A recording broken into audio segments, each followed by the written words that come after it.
कमियां मेरे खून में थी, गलतियां मैं शहर की गलियों में ढूंढता रहा। दोस्तों हेलो नमस्कार, वंदे मातरम, जय हिंद मेरे सभी साथियों। मैं आपको बहुत अच्छी बात बता रहा हूँ आज एसएससी जीडी को लेकर। शायद अब तक किसी ने इस बारे में बोला नहीं हो, क्योंकि बोलने के लिए क्या है, एक डर सा बन जाता है आदमी के मन में। मेरे में नहीं है। मैं जो बात बोलता हूँ बहुत सोच समझ के बोलता हूँ, बिल्कुल सटीक बोलिए। अब तक का ये रिकॉर्ड रहा है मेरा, अब ये डेटा है। दोस्तों जुड़े रहो, जो कुछ मैं इस वीडियो में बताने वाला हूँ अब तक शायद किसी ने बताया भी नहीं होगा, और मैं बिल्कुल लिखित में आपको बता रहा हूँ कि ये गलत हो जाए तो आप कर लेना, बस सर्च करना है आपको, वो सारी चीज़ें आपके सामने आ जाएंगी, एक एक आएगी पॉइंट टू पॉइंट। मैं आपको जो बता रहा हूँ देखो, सबसे पहली बात, एसएससी का क्या कोई नोटिस है एज को लेकर? समझना मेरे बच्चों, जवाब है नो।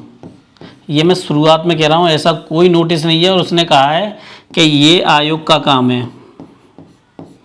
समझ रहे हो? अधीनस्थ चयन आयोग जो है, अधीनस्थ सेवा चयन आयोग जो है, ये उसका काम है नोटिस देना ना देना, और इस तरीके का अभी तक कोई नोटिस आया नहीं है। क्या हमें कोई फ़ायदा हुआ है? हाँ, कई बार फ़ायदा हुआ है। हम एक साथ रहे हैं तो कई बार फ़ायदा हुआ है। और रेलवे का एक ताज़ा एग्जाम्पल देख लो आप, जब लोग एक साथ थे तो फ़ायदा हुआ, रिवाइज हुआ, सारा कुछ हुआ, और फिर लोगों को फ़ायदा भी उससे मिला। यहाँ पे मैं आपको बता रहा हूँ कि दिल्ली चलो, बम्बई चलो, इससे कुछ नहीं होने वाला है। आज वोटिंग खुल रही है, संडे है, वरना मैं आज का दिन आप लोगों के लिए ज़रूर बताता, लेकिन आज वोटिंग का डे है तो नहीं कुछ बताया जा सकता, तो इसलिए इस मामले में तो मैं कुछ कहूँगा नहीं आज। लेकिन अब जो है वो मैं आपको बताता हूँ। रास्ता बिल्कुल साफ हो चुका है।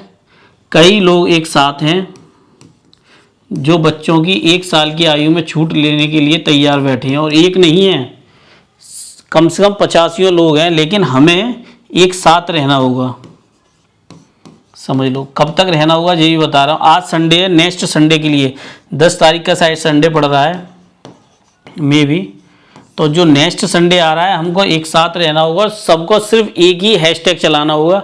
घर हमने मिलियन में करने में रहा। एक बात समझो, जैसे एक घर है, एक घर में 3 भाई बहन हैं, एक आ रहा है 18 से 23 के बीच में आ रहा है, एक आ रहा है 18 से 23.4, यानी कि 23 साल 4 महीने पे आ रहा है। जब C-19 आया था, कोविड-19 आया था, तो क्या किसी के हाथ में आया था? क्या किसी ने ये फैसला करके बता दिया था ना जी मैं तो भगवान हूँ, मुझे ज़्यादा पता है, बाकी किसी को नहीं पता?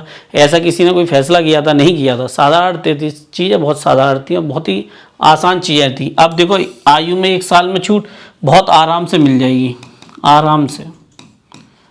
बस 1 वीक आपको साथ रहना है, 1 वीक आपको साथ रहना है, सिर्फ 10 तारीख तक। और जब आप रहेंगे तो एक दिन आपको ट्विटर पर सबको मिलके एक ही हैशटैग चलाना है। और एक नहीं है, एक और हैं, और एक एकेडमी चलाते हैं जो पीईटी की तैयारी कराते हैं। तो कई लोग हैं एक साथ, और वो सब चाहते हैं कि एक बार हो, अलग अलग ना हो, एक साथ होगा। अब ये जो 18 से 23 आ रहा है, एक भैया आ गया, बाकी 2 लोग बचे, तो मतलब क्या वो रोजगार नहीं ले सकते? ले सकते हैं, बस भैया समय की बात है। समझ रहे हो? समय एक साथ होना चाहिए और एक बार में होना चाहिए, तभी हम कोई चीज़ कर पाएंगे। कांस्टेबल है, कांस्टेबल है, समझ रहे हो ना? यूपी कांस्टेबल की भर्ती आ रही है, लोग इंतजार में बैठे हैं, सरकार दे नहीं रही है, तो इसका मतलब ये है कि भर्ती नहीं आएगी? आएगी, भर्ती आएगी, सारा खेल होगा, बट हम सबको एक साथ रहना पड़ेगा। एसएससी जीडी हो, चाहे यूपी कांस्टेबल हो या राजस्थान कांस्टेबल हो, कोई भी भर्ती हो, अपना हक मांगना कभी बुरा नहीं होता। जहाँ चुनाव होते हैं वहाँ लोग हक मांगते हैं। अब तो चुनाव चले गए तो आधे से ज़्यादा वैसी भी चीज़ें ख़त्म कर दी जाएंगी। समझ रहे हो? तो एक साथ रहो।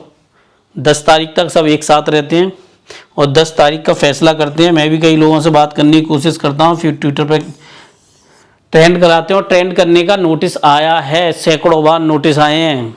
समझ लो, मैं जो आपको बता रहा हूँ, कितनी बार शाम जब ट्विटर ट्रेंड कर जाता है तो नोटिस शाम तक आ जाते हैं, और एक बार नोटिस आने सब हो जाएगा। मिलता हूँ दोस्तों मैं आपसे। वंदे मातरम, जय हिंद मेरे सभी साथियों।